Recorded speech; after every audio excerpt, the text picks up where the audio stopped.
Баршаңызға сәлем қыздар. Бүгін сіздерге мынадай өте әдемі сырғаның жасалу жолымен бөлісемін. Алдағы видеоларды өткізіп болмау үшін каналға тіркеліп қоңыраушаны басып қойыңыз.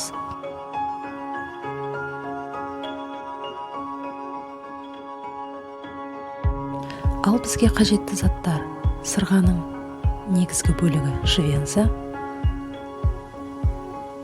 мына шеге тәріздес сым 3 сантиметрдей пины деп аталады, оған шапочканы саламыз.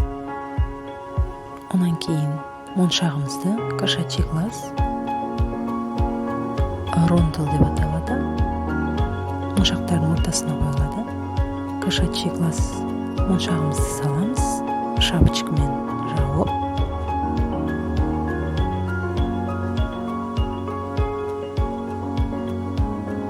енді 90 градусқа бұрамыз.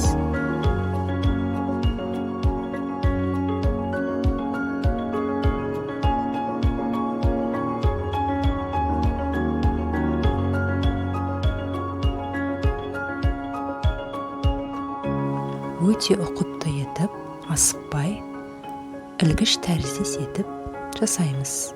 Сосын швензаны ілдіріп қоямыз.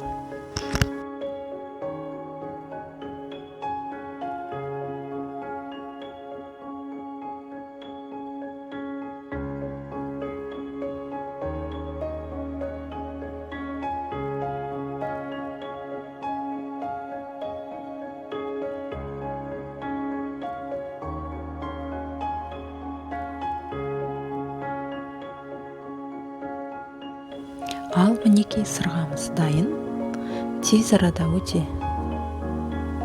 жылдам дайын болатын сырға жасап көріңіздер.